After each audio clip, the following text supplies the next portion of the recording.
नमोस्तु गुरुदेव, नमोस्तु गुरुदेव, नमोस्तु गुरुदेव। बंधुओं, अत्यंत प्रसन्नता है कि आज हमारे बीच पूज्य गुरुदेव के दर्शनार्थ श्री अनंत जी पांडे बिलहरी के पटवारी और उनके साथ श्री विजय जी महोबिया और श्री अभिलाष जी चौरसिया यहाँ पधारे हुए हैं। मैं उन्हें आमंत्रित कर रहा हूँ, वे गुरु चरणों में श्रीफल भेंट कर आशीर्वाद ग्रहण करें और उनका सम्मान बिलहरी की जैन पंचायत की ओर से श्री बालचंद जी जैन और श्री अशोक कुमार जी जैन करेंगे। आप लोग तालियों का अवदान देकर, और उसके साथ श्री कैलाश चंद जी भी उस सम्मान में अपना योगदान देंगे। बंधुओं, पूज्य गुरुदेव के दर्शनार्थ प्रतिदिन यहाँ विभिन्न ग्रामों से, विभिन्न दूर दराज स्थानों से लोगों के आने का सिलसिला जारी है। पूज्य गुरुदेव की यह मंगलमय प्रभावना जो यहाँ हुई है, इससे पंच कल्याणक प्रतिष्ठा के माध्यम से उसकी गूंज अभी तक पूरे देश में गुंजायित हो रही है बंधुओं, और उस गूंज से प्रभावित होकर यहाँ लगातार दर्शनार्थियों के आने का तांता लगा हुआ है। यह पूज्य गुरुदेव की लोकप्रियता का एक सबल प्रमाण है। चलिए बंधुओं, सम्मान संपन्न हुआ। मैं अपने अतिथिवन से अनुरोध करूंगा कि यदि आपकी कोई जिज्ञासा है तो आप अपनी जिज्ञासा गुरुदेव के चरण कमलों में प्रस्तुत करें, ताकि आपको सम्यक समाधान और सम्यक दिशा मिल सके आगे के जीवन के लिए। प्रथम क्रम में मैं श्री अनंत पांडे जी से अनुरोध करूंगा कि आप अपनी जिज्ञासा प्रस्तुत करें। माइक दीजिए भाई, माइक दीजिए। ओ गुरु जी को, उनके चरणों में मेरा शीश नमन है। बस आपकी कृपा हमेशा बनी रहे, बस गुरु जी यही आशीर्वाद चाहता हूँ। ओ जी। श्री विजय महोबिया जी, पुष्प। गुरु जी के चरणों में मेरा प्रणाम। मुझे गुरु जी की सदा आशीर्वाद, हाँ, आशीर्वाद बना रहे। ओ कामना। चलिए बंधुओं, ये गुरुदेव के, हाँ बोलिए। गुरु जी के चरणों में नमन। गुरु जी, एक प्रश्न मेरे मन में भी उत्पन्न हो रहा है। समाज सेवा के क्षेत्र में हम लोग काम करते हैं, तो कितना भी अच्छा काम करें, लेकिन उसमें एक आरोप प्रत्यारोप जरूर लगता है, और उसको हम कैसे, इस कड़वे आरोपों को कैसे हम लोग सहन करके और आगे इस निरंतर कार्य करते रहें। देखो, गाड़ी चलाते हैं ना जी, तो धुआं तो उड़ेगा ही और धूल भी उड़ेगी। ठीक है, ठीक है, ठीक है, ठीक है। गाड़ी चलाएंगे, धुआं उड़ेगी और धूल भी उड़ेगी, ये स्वाभाविक है ना। गाड़ी चलाएं और धुआं ना उड़े, ऐसा संभव है क्या? नहीं। अपना काम गाड़ी की गति को नियंत्रित करते हुए आगे चलने का है। पीछे उड़ने वाली धूल और धुआं को देखो ही नहीं, तभी तुम गंतव्य तक पहुंच पाओगे। समझ गए? चलिए बंधुओं, मैंने आपको बताया था कि, हाँ, कोई पूछेंगे क्या? चलिए बंधुओं, मैंने आपको बताया था कि यहाँ जो कुछ घटित हुआ, उसकी प्रभावना की गूंज पूरे देश में आज भी गुंजायित हो रही है। और प्रतिदिन की तरह आज भी मेरे पास यहाँ प्रतिदिन होने वाले विधान की स्वीकृतियाँ आ रही हैं। मेरा सबसे पहले स्वीकृति दाताओं से अनुरोध है कि आप अपनी स्वीकृति व्हाट्सएप के माध्यम से भेजें, जिसमें पूर्ण डिटेल हो। आपका डिटेल के अंदर में आपका नाम हो, पता हो, पिन कोड नंबर हो, फ़ोन नंबर हो, और वांछित तिथि, किस तिथि पर आप विधान चाहते हैं, ये सारी जानकारियों के साथ आप व्हाट्सएप के द्वारा हमारे पास मैसेज भेजिए। और बहुत सारे लोगों ने घोषणा के साथ ही राशि भी जमा करा दी है, तो मैं उनसे अनुरोध है कि आप भी अपना पूर्ण विवरण, अपना पता आदि का, और जो राशि जमा की है उसकी रसीद की भी प्रति हमारे तक आप प्रेषित करें, ताकि हम उसका सही तरीके से यहाँ लेखा जोखा कर सकें और आप तक सारी व्यवस्थाएं और आपकी जो तिथि है उसकी सारी व्यवस्थाएं आपको हम सूचित कर सकें। चलिए, अब हमारे पास जो नाम आए हैं मैं घोषणा कर रहा हूँ।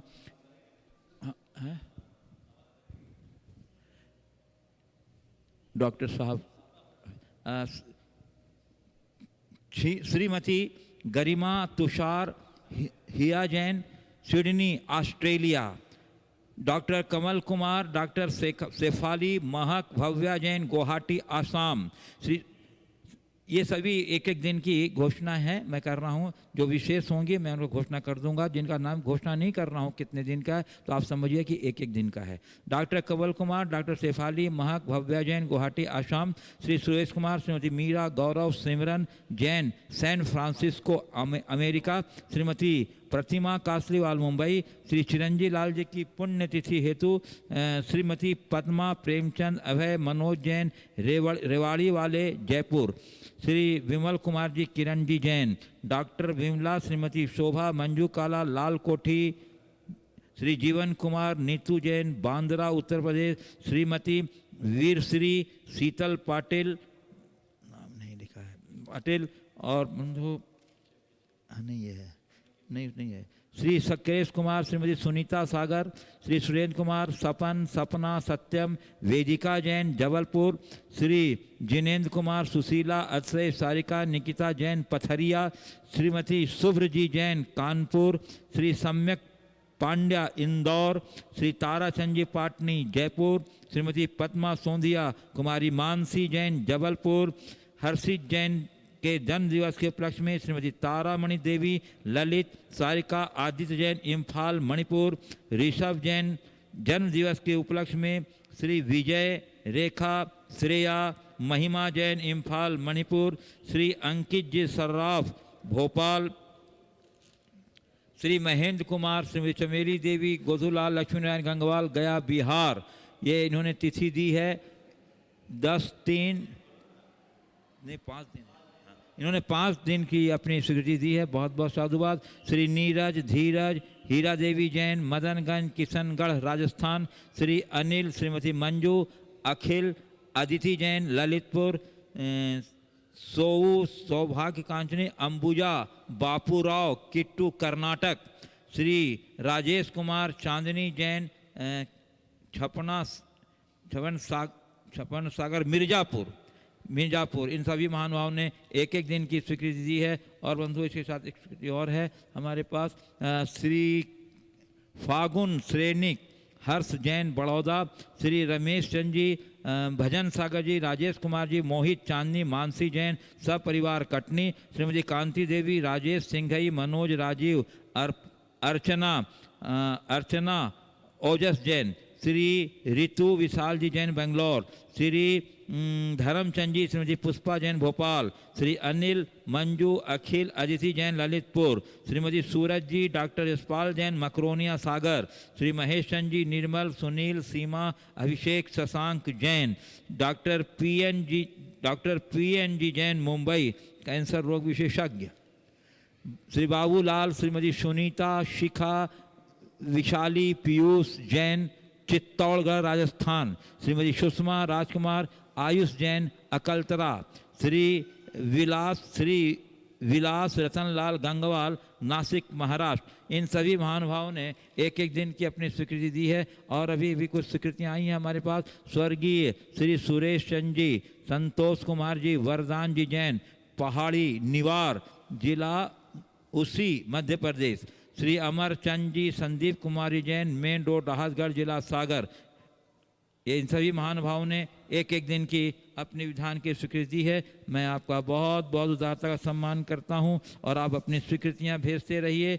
और जैसा कि मैंने आपको बताया है कि पूर्ण विवरण के साथ आप अपनी स्वीकृति हमारे तक भेजें ताकि हम आपकी समुचित व्यवस्था यहाँ कर सकें विधान की और आपको समयानुसार सूचित भी कर सकें।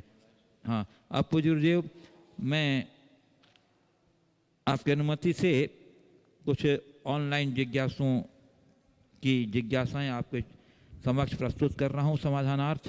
गुरुदेव चलकरंजी महाराष्ट्र से श्री प्रकाश चंद जी पहाड़िया पूछ रहे हैं, गुरुदेव महाभारत में भयंकर युद्ध के समय श्री कृष्ण अभिमन्यु की रक्षा के लिए उसी प्रकार क्यों नहीं आए जिस प्रकार की उन्होंने आकर द्रौपदी की सहायता और रक्षा की थी? इसका रहस्य क्या है, कृपया समाधान करें। देखिए, इसके समाधान में मैं एक घटना बताऊंगा। भागवत पर आधारित ही प्रसंग है। श्री कृष्ण भोजन कर रहे थे और रुक्मिणी उन्हें भोजन करा रही थी। अचानक भोजन करते करते श्री कृष्ण अपनी थाल से उठ गए और दरवाजे की ओर बढ़ने लगे। रुक्मणी ने कहा, कहाँ जा रहे हो, भोजन तो करो। अब भी आया और दरवाजे तक जाकर के वापस लौट आए, फिर भोजन करने लगे। रुक्मणी ने पूछा, क्या मामला है, भोजन करते करते आप उठ गए और वापस आ गए, क्यों गए थे आप? बोले, मेरे भक्त को कुछ लोग पत्थर मार रहे थे, मेरे भक्त के ऊपर कुछ लोग पत्थर मार रहे थे, इसलिए मैं गया। तो प्रभु आप गए तो उसकी रक्षा करते, लौट के क्यों आ गए? आप गए तो उसकी रक्षा करते, लौट करके क्यों आ गए? श्री कृष्ण ने कहा, नहीं अब मेरी वहां आवश्यकता नहीं है, नहीं अब मेरी वहां आवश्यकता नहीं है, क्योंकि उसने अपने हाथ में खुद पत्थर उठा लिया। समझ गए? तो अभिमन्यु खुद युद्ध लड़ रहा था, तो वहां उनकी कोई जरूरत नहीं थी, और द्रौपदी ने श्री कृष्ण को समर्पित कर रखा था, तो उन्होंने उनकी चीर को बढ़ा दिया। ऐसा समझना चाहिए।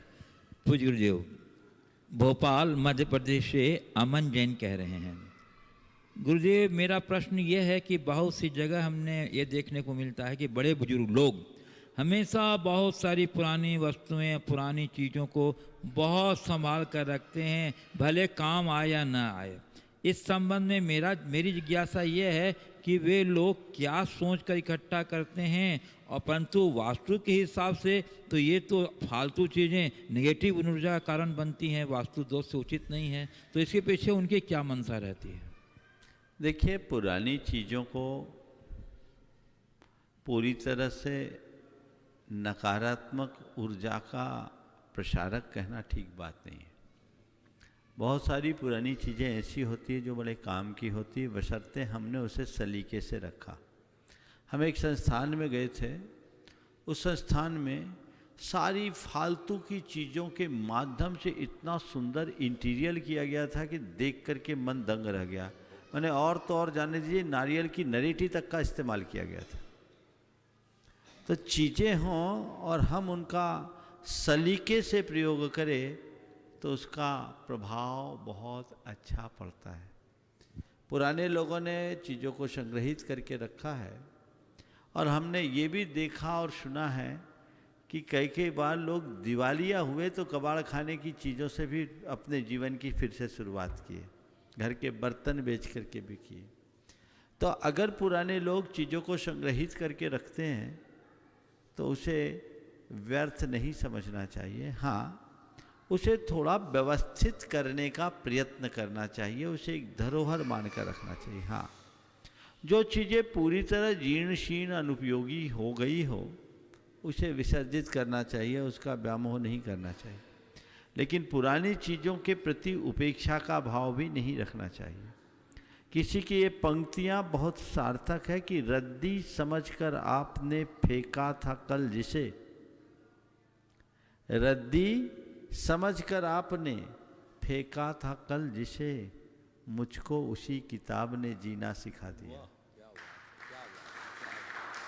तो चीज़ें हैं, ओल्ड इज गोल्ड, इसलिए उन्हें संभालिए।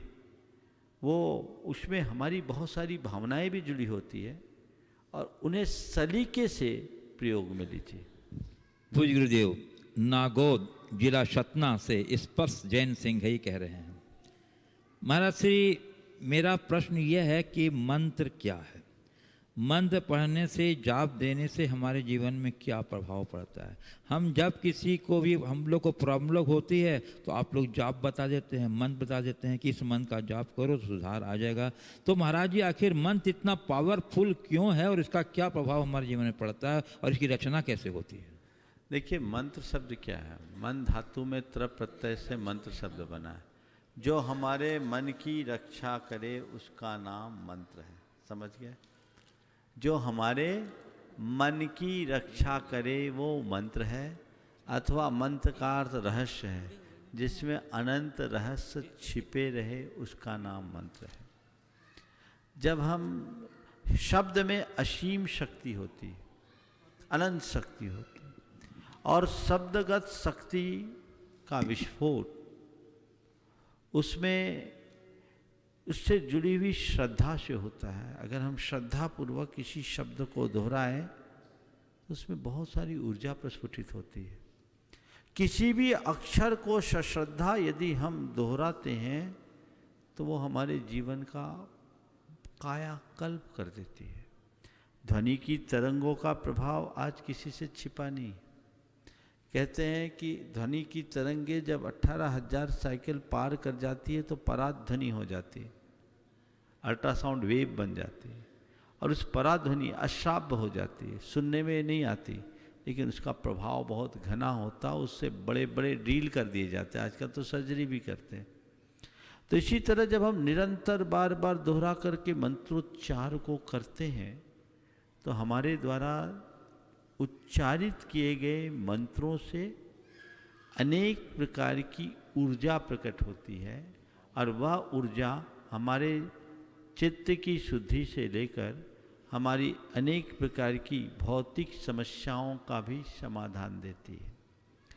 कर्मशास्त्रीय दृष्टि से अगर हम विचार करें मनोविज्ञान के आलोक में, तो जब हम विशेष भावनाओं से भरकर कोई मंत्र जाप या प्रार्थना करते हैं तो उससे हमारी अंतःस्रावी ग्रंथियों के स्राव में परिवर्तन आ जाता है। हमारे शरीर में बहुत सारे ऐसे रसायन प्रकट हो जाते हैं जिससे हमारे चित्त में प्रसन्नता, आनंद आते हैं, हमारे मन का अवसाद आदि दूर होता है, और हमारे अनेक प्रकार की बीमारियों से भी हमें मुक्ति मिलती है। हमारे शरीर की जो विषाक्तता है, टॉक्सिन्स है, वो कम होती है। तो इस तरह की अंतःस्रावी ग्रंथियों के रसायनों के परिवर्तन से हमारे शरीर के रसायनों में परिवर्तन होता है, और शरीर के रसायनों में परिवर्तन होने से हमारा जो कर्मों के साथ बंधन है वो रसायन बदल जाते हैं, उनकी केमिस्ट्री चेंज हो जाती है, और कर्मों की केमिस्ट्री चेंज होते ही हमारी आत्मा से जुड़े हुए पुरातन कर्म झड़ने लगते हैं, तो वो हमारे पाप को काटने में निमित्त बन जाता है। तो ये हमारे भावी जीवन के उद्धार का कारण बनता है। इसलिए मंत्र जाप की बड़ी महिमा है, और हमारे यहाँ तो सदैव मंत्र जाप की बात की गई है। इसलिए हर व्यक्ति को कोई न कोई एक मंत्र नित्य स्मरण करना चाहिए। पूज्य गुरुदेव, रीठी कटनी मध्य प्रदेश से कुमारी मयूरी जैन कह रही हैं, महाराज श्री शुभ चिंतक का क्या अर्थ है? क्योंकि महाराज जी आज के हिसाब से शुभ चिंतक तो वो होता है जो किसी का अच्छा होते देख चिंतित हो जाता है। तो महाराज जी शुभ चिंतक का सही अर्थ क्या है, और ऐसे शुभ चिंतक को क्या कहा जाता है? किसी का अच्छा देख करके जो चिंतित हो जाए उसे शुभ चिंतक न कहें।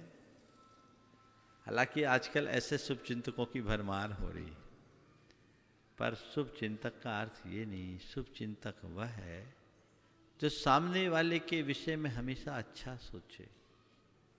अच्छा होता देखकर अगर कोई चिंतित हो रहा है तो वो शुभ चिंतक नहीं है, वो संकुचित सोच वाला है। सोच को बड़ा बनाए, बड़ी सोच के धनी बने, और उसी अनुरूप अपना व्यवहार करें। पूज्य गुरुदेव, न्यूयॉर्क ओसिनिंग से दीपक सिंह ही कह रहे हैं, महाराज श्री मैं सर परिवार न्यूयॉर्क में हूँ। मेरी जिज्ञासा यह है कि जब देव दर्शन प्रतिदिन संभव न हो तो धर्म और पुण्य लाभ के लिए घर पर क्या किया जा सकता है? देखिए, अभी वर्तमान में तो कोविड के दौर में बहुतों को देव दर्शन सुलभ नहीं हुआ। जितने दिन लॉकडाउन रहा लोग तो कर ही नहीं पाए। अब अनलॉक होने के बाद लोगों ने पूजा पाठ किया, पर उसमें भी अपेक्षित सावधानी रखकर कर रहे हैं। तो जैसे अभी टेक्नोलॉजी का प्रयोग करके लोगों ने अपने घर में धर्म ध्यान किया, वैसे ही जहाँ आपके लिए ये सब चीज़ें सुलभ न हो, टेक्नोलॉजी का प्रयोग करके घर में धर्म ध्यान कर सकते हैं, और भावना भाए कि हम अपने धर्म ध्यान के अनुकूल वातावरण शीघ्र बना सकें। पूज्य गुरुदेव, वडोदरा गुजरात से पूर्वी जैन कह रहे हैं कि मेरी जिज्ञासा यह है कि क्या देवताओं के परिवार होता है? अगर नहीं होता तो ऐसा क्यों कहते हैं नंदीश्वर द्वीप में देवता सब परिवार भगवान के दर्शन करने जाते हैं? कृपया समाधान। देखो, परिवार कई तरीके का होता है। आपने पूछा देवताओं का परिवार होता है, कभी ये क्यों नहीं पूछा गुरु का परिवार होता है कि नहीं?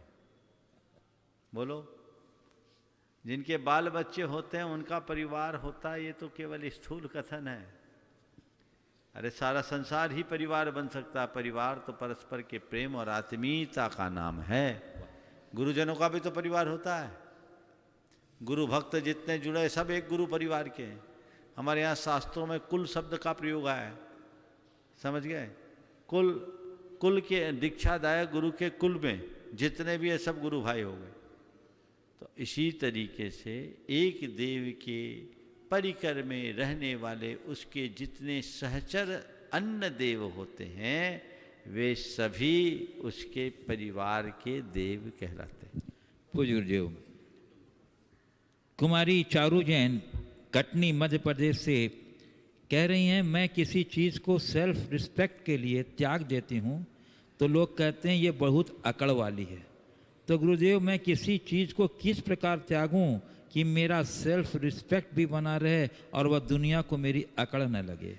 सबसे पहले सेल्फ रिस्पेक्ट को समझो कि क्या है। सेल्फ रिस्पेक्ट जिसे मान रहे हो वो कहीं तुम्हारा ईगो तो नहीं है।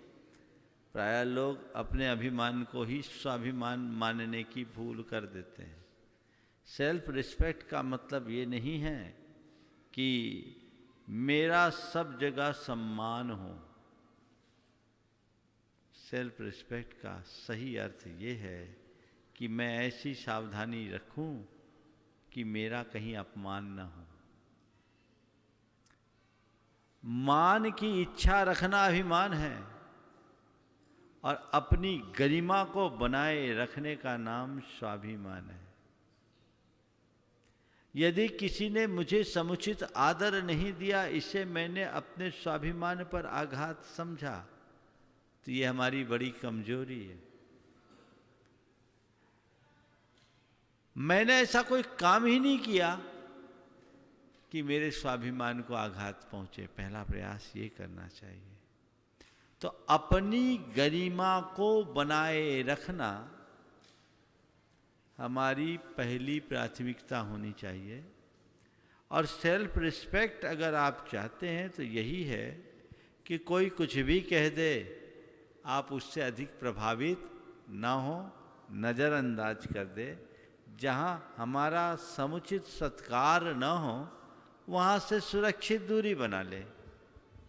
जहाँ हमारी गरिमा खंडित होती दिखती हो वहाँ से बाजू हो जाए। यही सच्चा सेल्फ रिस्पेक्ट है।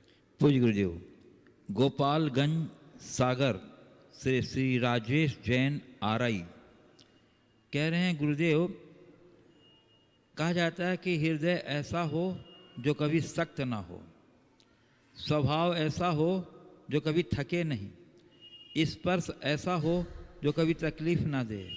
तो गुरुवर, मन कैसा होना चाहिए? क्योंकि इन सभी में मन का कोई न कोई भूमिका तो रहता ही है। हृदय ऐसा हो जो कभी सख्त ना हो, दूसरा क्या बोला? स्वभाव ऐसा हो जो कभी थके नहीं, हाँ। और स्पर्श ऐसा हो जो कभी तकलीफ न दे। हाँ। तो इन सब के बीच मन कैसा होना चाहिए? क्योंकि हृदय सभा और स्पर्श को ठीक बनाए रखने के लिए मन को पानी के समान बनाना चाहिए। मन अगर पानी के समान हो जाए तो जहाँ जाए वहाँ रम जाने की क्षमता विकसित हो सकती है और हर स्थिति के अनुरूप अपने आप को ढाला जा सकता है। पूज्य गुरुदेव, बिनौली बागपत उत्तर प्रदेश से श्री नितिन जैन कह रहे हैं, महाराज श्री किसी ने सच ही कहा है कि परोपकार एक ऐसा विश्वसनीय कार्य है जिसका ईश्वर के अलावा कोई साक्षी नहीं होता। तो महाराज श्री, मेरी जिज्ञासा यह है कि फिर हम किसी पर उपकार करके ये क्यों सोचते हैं कि पता नहीं मुझे ये उपकार करते हुए किसी ने देखा या नहीं? ये हमारी कमजोरी है। जिनके हृदय में कर्ता भाव और यशोलिप्सा होती है वे हमेशा अपने उपकारों को गिनाते हैं, और जो कर्तव्य की भावना से भरकर उपकार करते हैं वो नेकी कर दरिया में डाल वाली उक्ति को चरितार्थ करते हैं। पूज्य गुरुदेव, बाकल मध्य प्रदेश से श्री संजय मोदी कह रहे हैं, महाराज श्री, हम ऐसी मुस्कान कहाँ से लाएं जो हृदय की मधुरता की तरफ इशारा करती हो, और हम ऐसी शांति कहाँ से प्राप्त करें जो बुद्धि की परिपक्वता की तरफ इशारा करती हो? महाराज जी, हमें निश्चल नुकसान और असीम शांति की प्राप्ति का उपाय बताइए। निश्चल निश्चल मुस्कान और असीम शांति की प्राप्ति का उपाय चाहिए। बड़ा सहज है। निश्चल मुस्कान और असीम शांति पाना चाहते हो तो अपने हृदय को सरल बना लो, उसमें किसी भी प्रकार का अहंकार न पनपने दो, आसक्ति न उमड़ने दो। अहंकार और आसक्ति को यदि हमने अपने हृदय से बाहर कर दिया तो हमारे हृदय और मस्तिष्क में निश्चल मुस्कान और असीम शांति सहज प्रकट हो सकती है। और गुरुदेव, ये आज का अंतिम ऑनलाइन ले लूँ जी। अंतिम ऑनलाइन अंजड़ जिला बड़वानी से, मध्य प्रदेश से श्री अंतिम मनीषा जैन नमोस्तु पूर्वक कह रहे हैं गुरुदेव कि वाणी, वर्तन और विचार ये तीनों हमारे स्वयं के उत्पाद होते हैं। तो महाराज जी, हम इनकी क्वालिटी और गुणवत्ता किस प्रकार से उत्तम बनाए रखें कि जब हमें इनका इन्वेस्टमेंट करना हो तो हम इसको अच्छे से अच्छा रिटर्न प्राप्त कर सकें। वाणी, वर्तन और विचार। वर्तन का मतलब यहाँ प्रवृत्ति है, वर्तन नहीं है ना। वाणी ने तो आप पात्र मान लो। वाणी, वर्तन यानी प्रवृत्ति और विचार, ये हमारे अपने। इन्हें हम अगर सही प्रयोग में लेते हैं, इनको सही दिशा में लगाते हैं तो इसका परिणाम अच्छा होता है, और गलत दिशा में लगाते हैं तो इसका परिणाम निश्चयतः गलत होता है। हमें चाहिए कि हम हमेशा सकारात्मक दिशा में चलें। वाणी में मधुरता हो, व्यवहार में शालीनता और विचारों में सकारात्मकता हो तो जीवन में समरसता आप होगी। ये चीज़ें मूल हैं हमारे जीवन के। इन्हें हमें अपने जीवन में हर हाल में घटित करने का प्रयत्न करना चाहिए। बंधुओं, अत्यंत प्रसन्नता है कि आज हमारे बीच गढ़ाकोटा मुंबई से गुणायतन शिरोमणि संरक्षक गुरु चरणों के अनन्य भक्त श्री अनुराग शिल्पी शोधिया पधारे हैं। अपने पुत्री अनुशौर्या, पुत्र आदिवीर और उनकी बहन श्री सुरभि जैन के साथ मैं उन्हें आमंत्रित कर रहा हूं प्रश्न के लिए। लेकिन प्रश्न के पूर्व मैं यहाँ की समाज उनका भावभीना सम्मान करना चाहती है। मैं उनके सम्मान के लिए श्री प्रमोद जी कक्का कटनी, जो महामंत्री रहे हैं हमारे चातुर्मास कमेटी के और पंच कल्याण समिति के भी, और श्री अशोक जी जैन बंधु कोषाध्यक्ष। बंधु, मैं अनुराग जी के बारे में बताऊं कि गुरुदेव की जो गुणायतन की जो परिकल्पना है, उस परिकल्पना की जो तकनीक के माध्यम से प्रस्तुत करने की चुनौतीपूर्ण जो कार्य है, उसको पूरा करने में श्री अनुराग जी का बहुत सक्रिय योगदान है। यदि मैं कहूँ कि वो वर्तमान पूरा जीवन गुरुदेव की उस भावना को, जो चुनौतीपूर्ण कार्य है, उसको पूर्ण करने में अपना समर्पित कर दिया है, तो कोई अतिशयोक्ति नहीं होगी। एक बार जोरदार करतल ध्वनि से हमारे श्री अनुराग जी शिल्पी जी का अनुबंधन कर दीजिए। बंधु, ऐसे समर्पित व्यक्तित्व का जो गुरु चरणों के प्रति अनन्य श्रद्धा और भक्ति रखते हैं और गुरु की भावना को समझ करके उसे साकार रूप देने में चुनौती को स्वीकार कर लिया है, और मुझे पूर्ण विश्वास है कि इनके अथक प्रयास से यह चुनौती साकार रूप में एक दिन प्रस्तुत होगी। जोरदार करतल ध्वनि से अभिनंदन कर दीजिए बंधु। सम्मान कर रहे हैं श्री प्रमोद जी कक्का कटनी, महामंत्री कटनी पंचायत और चातुर्मास समिति, और यहाँ पंच कल्याणपति समिति के भी मंत्री रहते। और महिलाओं के सम्मान के लिए मैं, जो यहाँ की महिला हैं यहाँ आ गई, अजय महिलाओं के सम्मान के लिए सबसे बड़े पूरा परिवार बंधु बहुत बहुत श्रद्धा के साथ समर्पित है गुरु चरणों के प्रति। हम आपकी भावना का सम्मान करते हैं, या आपके गुरु चरणों के प्रति जो भावना है आपकी, उसका सम्मान करते हैं। हम आपकी लगन और निष्ठा का सम्मान करते हैं। जोरदार करतल ध्वनि से बंधु सम्मान कीजिए। और सम्मानोपरांत मैं इनसे अनुरोध भी करूंगा कि अपनी मौलिक जिज्ञासाएं गुरु चरणों में प्रस्तुत कर हम सबको लाभान्वित करेंगे।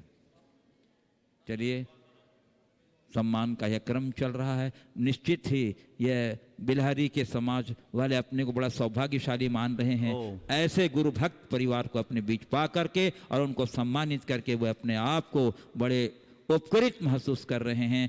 मैं अनुराग जी से अनुरोध करूंगा कि देखो, अनुराग से पहले शिल्पी का सत्कार होना चाहिए। इसको सबसे ज़्यादा सहयोग शिल्पी दे रही है। विगत 3 सालों से अनुराग 18 घंटे से अधिक केवल गुणायतन का ही काम कर रहा है, और अभी 2 महीने से तो 20 घंटे। आज भी ये समय बड़ी मुश्किल से निकाल करके आया है। आप सबको मैं बताऊं कि लगभग 200 लोगों का काम ये अकेले देख रहे हैं। सारा दारोमदार ये है, और इसके लिए इसके पूरे परिवार ने, खासकर उसकी धर्मपत्नी, जितना सहयोग दी है, क्योंकि जो पत्नी को समय न दे पाए, बच्चों को समय न दे पाए तो बहुत कठिन होता है। लेकिन शिल्पी ने नित्य अनुराग को प्रेरित किया कि आप तो काम कीजिए, क्योंकि इतिहास की रचना है। तो ये काम नहीं, एक प्रकार की तपस्या है, और इसे साकार ये कर रहे हैं, क्योंकि गुणायतन का जो काम है वो बहुत साधारण काम नहीं है। सोरिंग राइट दुनिया में बहुत थोड़ी बनती है, उसे बनाने वाले दुनिया में लोग गिने चुने हैं। उसकी इतनी उच्च स्तर टेक्नोलॉजी है, और उसका आज भारत में इकलौता अनुराग है जो पूरे अनुराग पूर्वक वो काम कर रहा है। मैं उसके लिए आशीर्वाद देता हूँ और आशा करता हूँ कि उसकी अपेक्षा से अधिक सफलता उसे मिलेगी। हाँ, सवाल करो। हाँ, अनुराग जी, शिल्पी जी पूछेंगे। भाई माइक दीजिए। माइक दो, एक साथ खड़े हो जाओ चारों। सब एक साथ ग्रुप में खड़े हो जाए। द्वि मुनिराजों के चरणों में मेरा मन वचन काय से नमोस्तु नमोस्तु नमोस्तु। गुरु चरणों की होती है ऐसी ललक कि आंखों से आंसू जाते हैं छलक। बस गुरुवर आप हमें दें ऐसा वरदान कि हर अनुष्ठान में आपके चरणों में बैठकर हम भी कर सकें सिद्धों का गुणगान। तो महाराज जी, हमारा ये अंतराय कब टलेगा, बस आप हमें उपाय बताएं। नमोस्तु जिस दिन गुरुवर। तपस्या पूरी होगी ना, तो तुम्हारा अंतराय टलेगा नहीं, पूरा पुण्य एक साथ फलेगा। समझ गए? चलिए। और भी अनुराग जी। हाँ, महाराज अनुराग श्री के चरणों में बारंबार नमोस्तु नमोस्तु नमोस्तु। को अनुराग, इतिहास की रचना ऐसे नहीं होती। इतिहास की रचना तभी हो पाती है जब लोग अपने आप को उसमें पूरी तरह खपा देते हैं। समझ गए? मैं तुम्हारे माध्यम से तुम्हारी पूरी टीम को कह रहा हूँ, ये एक चैलेंजिंग टास्क है, चुनौती भरा काम है, पर जिस विश्वास और भरोसे के साथ तुम लोग आगे बढ़े हो, उसी के साथ आगे बढ़ो, 100% सफलता मिलेगी। बड़े काम करने में थोड़ा धैर्य तो रखना ही पड़ता है। अब वो धैर्य खो देंगे तो जीवन में कुछ भी अर्जित नहीं होगा। आप लोग बड़ी लगन के साथ कार्य कर रहे हैं और समय से पूर्व कर रहे हैं, तो समय से पूर्व अच्छा परिणाम ला रहे हैं, बहुत अच्छी बात है। थोड़ा धीरज रखो, लगन में लगे रहो और इसे एक तपस्या मानो। मौज मस्ती के कार्यक्रमों को बनाने में लोगों को उतनी कठिनाई नहीं होती, लेकिन धार्मिक कार्यक्रमों को इतना अच्छा स्वरूप देना साधारण कार्य नहीं है। निश्चित सफलता मिलेगी, हमारा आशीर्वाद है। 7 महीने से भले सशरीर ना आए, पर तुम तो उसी काम में लगे हो, इसलिए समझो 7 महीने से लगातार महाराज के ही पास है। पुनः ऊर्जा लेकर जाओ और दुगनी ताकत से अपने निर्धारित समय तक अपने लक्ष्य को पूर्ण। महाराज श्री सबके लिए आशीर्वाद। सभी को आशीर्वाद। पुत्री अनुशौर्या भी एक प्रश्न पूछेंगी। अनुशौर्या।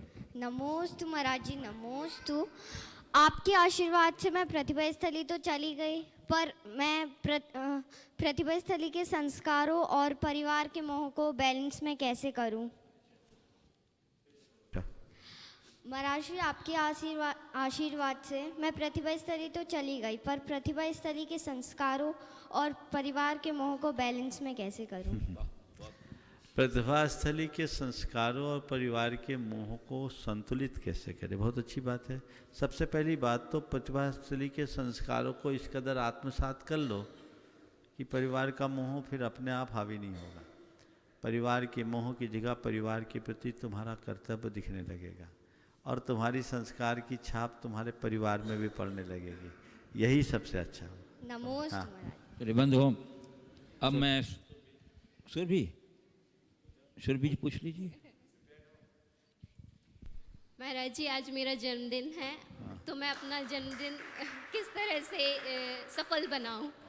बहुत अच्छी बात है। जन्मदिन में जीवन सफल बनाने का संकल्प होना चाहिए। जन्मदिन मनाया, हमेशा जन्मदिन में कुछ नौ संकल्प लो। सुबह से भगवान के दर्शन करो, प्रार्थना करो, पूजा करो, पाठ करो। भारतीय संस्कृति के अनुरूप जैन धर्म जन्मदिन को मनाओ। जीव दया का कार्य जरूर करो और जीवन को सुंदर बनाने का अच्छा संकल्प ले। इससे हमारा जीवन अच्छा बनेगा और हम अपने जीवन को सही दिशा में आगे बढ़ा सकेंगे। नमोस्तु महाराज जी। बंधुओं, जन्मदिन का उत्तर कई बार दे दिया। अब मैं उस उदारमाना व्यक्तित्व को आमंत्रित कर रहा हूँ जिसने अपनी पूरी पैतृक भूमि का कुछ अंश माने भूमि इस तीर्थ अतिशय क्षेत्र बिलहरी के विकास के लिए प्रदान कर दिया है। जोरदार करतल ध्वनि संवर्धन कीजिए। श्री सुबोध जी, जिन्हें हम लोग लालू जी के नाम से जानते हैं, भागचंद जी जैन, मुलायम बाई, मैं सब परिवार यहाँ आवे, गुरु चरणों में नमन करके आशीर्वाद ग्रहण करें और उनके सम्मान के लिए मैं आमंत्रित कर रहा हूँ श्री प्रमोद जी कक्का, हमारे कटनी, और श्री बालचंद जी कटनी बिलहरी, और श्री लक्ष्मी चंद जी आ जाइए, और अशोक जी आ जाइए। हमारे श्री सुबोध जी, भागचंद जी जैन, मुलायम बाई का सम्मान का, और अजय जी भी सम्मानी क्रम में आ जाए। बंधुओं, बहुत ये तो देखो, आज ये सुबोध जिसको सभी प्यार से लालू कहते हैं, आज ऐसी छत पर खड़े खड़े थोड़ी सी बात हो रही थी। कमेटी के लोग मेरे पास थे, इनके मकान पर दृष्टि पड़ी। वो मकान क्षेत्र के विकास के लिए अपेक्षित था। मैंने पूछा, ये मकान किसका है? लोगों ने बोला इसका है। मैंने कहा, भैया क्या करना है तेरे को क्षेत्र के लिए? तेरे को जो चाहिए सो ले लो। बोले, महाराज हमको कुछ नहीं चाहिए, बाबा का आशीर्वाद चाहिए, आपका आशीर्वाद चाहिए और ये कार्य हम करना चाहते हैं। हमने कहा सोच लो। बोला, महाराज एक बार सोच लिया, बार बार क्या सोचना, एक बार जो मैंने सोच लिया वो कर लिया। ये एक बहुत अच्छा कार्य है। ये अपने मकान का एक हिस्सा क्षेत्र के लिए समर्पित कर रहे हैं। वो क्षेत्र के लिए नहीं, पूरी बिलहरी के विकास के काम में आएंगे। वो मैं बात कही दूं कि अभी ये क्षेत्र है, इस क्षेत्र में आने जाने के लिए बहुत कम स्थान पड़ता है, गलियां सकरी सकरी पड़ रही है। तो लोग कह रहे थे कि यहाँ तो रोज़ गाड़ियाँ आने लगी हैं और आएंगी भी, तो रास्ता थोड़ा चौड़ा करें। इनका घर रास्ते में आ रहा था, तो इन्होंने रास्ता के लिए रास्ता बना दिया है, वो मकान दिया है। यह पूरे बिलहरी वासियों के फायदे के लिए होगा और हम चाहेंगे बिलहरी के लोगों से कि इस क्षेत्र के विकास के लिए सभी को आगे आना चाहिए। अंततः उसका लाभ बिलहरी वासियों को ही मिलेगा। मैं लालू भाई, उसके परिवार, उसके चाचा जी भागचंद जी और उनके अन्य भाई बंधुओं को जहाँ उपस्थित नहीं हैं, आशीर्वाद देते हैं कि वे इसी तरह धर्म मार्ग में लगे रहे, आगे बढ़े। निश्चित वह उनके जीवन की समृद्धि का कारण बनेगा। सुबोध जी, आप कोई प्रश्न रखना चाहते हैं गुरुदेव के चरण कमलों में, तो आप आमंत्रित हैं। नहीं करेंगे? चलिए, अब गुरुदेव में यहाँ उपस्थित जो हमारे जिज्ञासु हैं उनको आमंत्रित कर रहा हूँ। बोलो। श्रीमती मनीषा जैन निवार हैं? ओ नहीं है, हैं अजय। और उसके बाद तैयार रहेंगी श्रीमती आरती जैन बिलहरी। कितना है? 13। अच्छा, तो प्रमोद काका को ले लेना।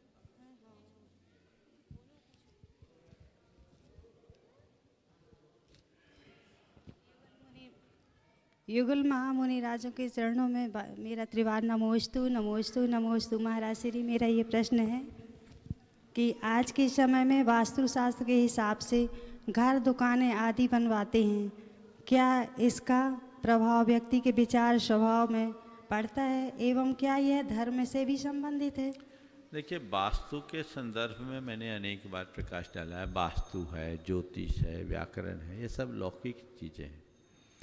वास्तु का असर पड़ता है, पर वास्तु ही सब कुछ नहीं है। मैं लोगों को सलाह देता हूँ, कई बार इस विषय में प्रकाश डाल चुका हूँ, नया निर्माण करो तो यथासंभव वास्तु का पालन करो, और पुराने में वास्तु का दिमाग मत लगाओ, और तभी लगाओ जब पूरा मिटा के बनाने की क्षमता हो, तो ठीक होगा। समझ गए? चलिए। नमस्ते महाराज। श्रीमती आरती जैन बिलहरी, और उसके बाद तैयार रहेंगी श्रीमती सपना विक्रम जैन गुड़ारा बिलहरी। नमोस्तु महाराज जी। गुरुदेव, उत्सवों का हमारे जीवन में क्या महत्व है?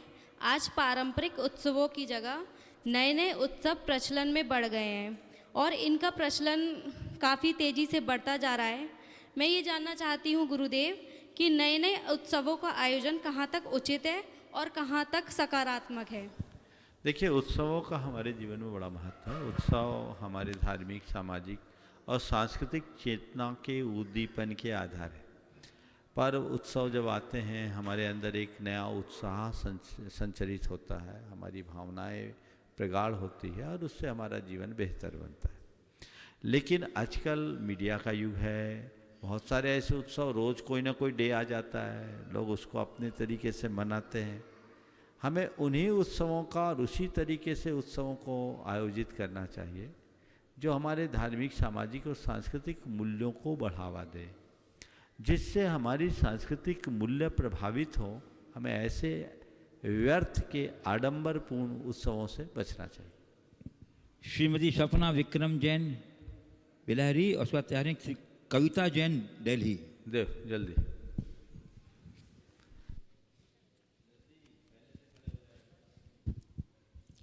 महाराज जी नमोस्तु नमोस्तु नमोस्तु।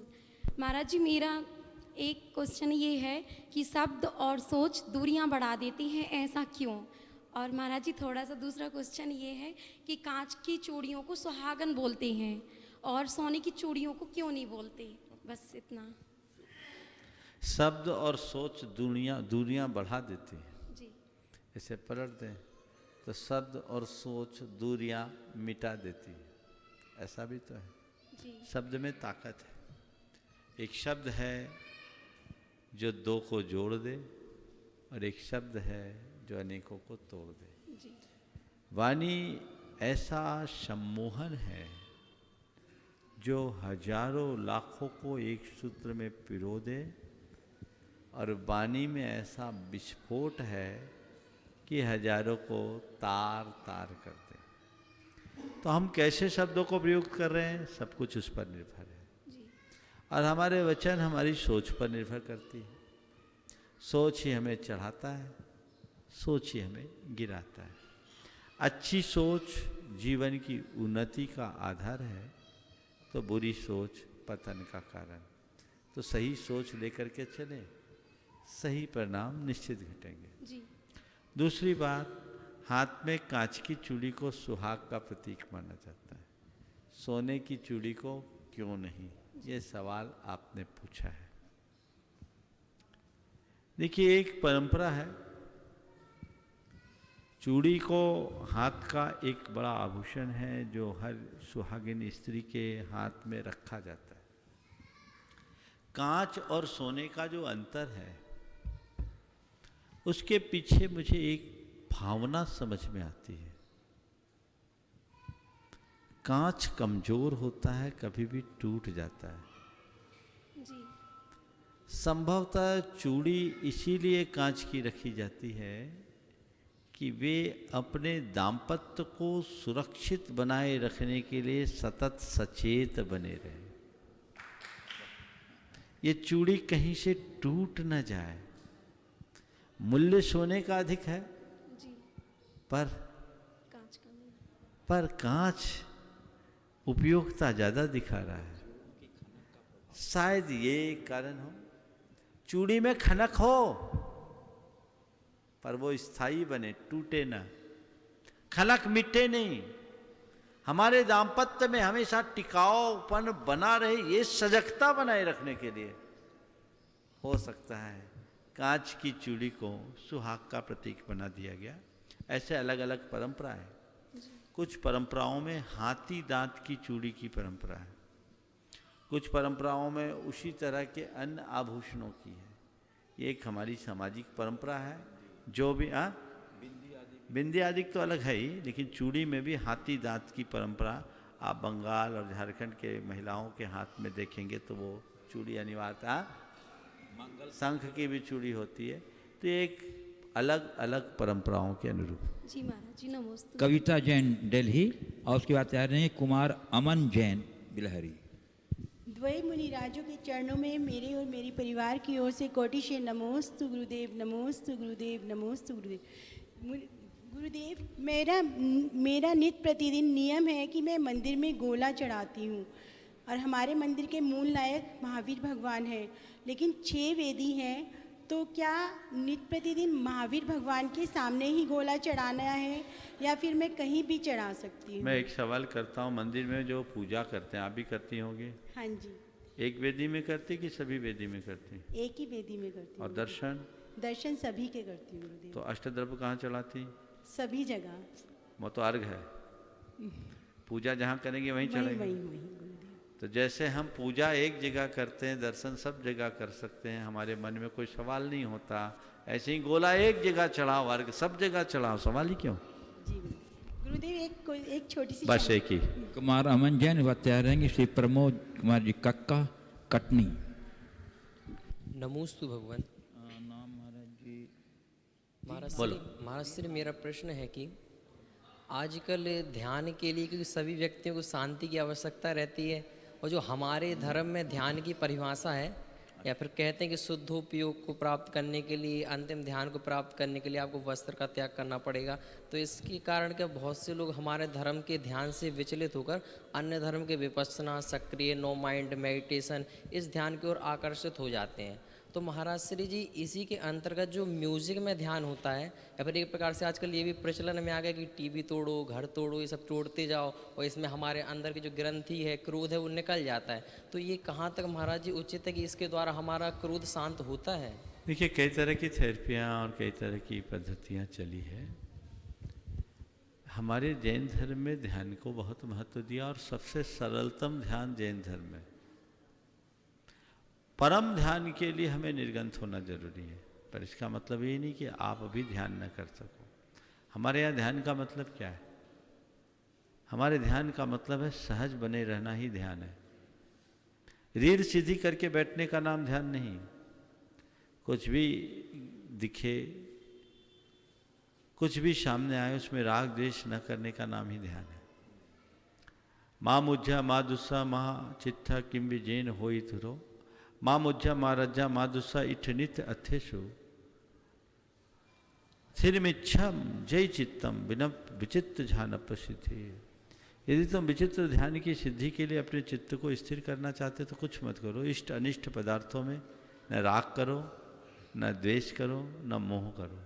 सहज जानो और देखो, ये ध्यान है। हम लोग ये ध्यान की व्याख्या क्यों नहीं करते? और यही ध्यान परम ध्यान है। जहाँ तक अपने अंदर की ग्रंथियों को खोलने का सवाल है, भावना योग उसका बड़ा सशक्त आधार। ओ श्री श्री प्रमोद कुमार जी कक्का सासी पवर कटनी।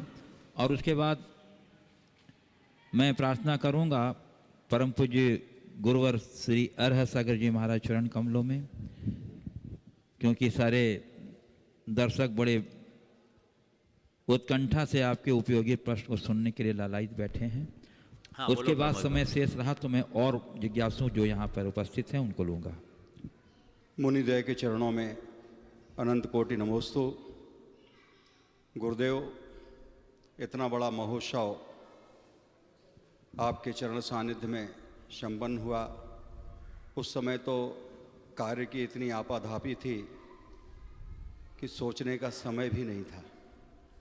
लेकिन अब बैठ के सोचता हूँ तो ऐसा लगता है कि उस सिद्ध चक्रमंडल विधान 30 तारीख तक और 1 तारीख से पंचकल्याणक मनुष्यों के बश की बात तो थी नहीं।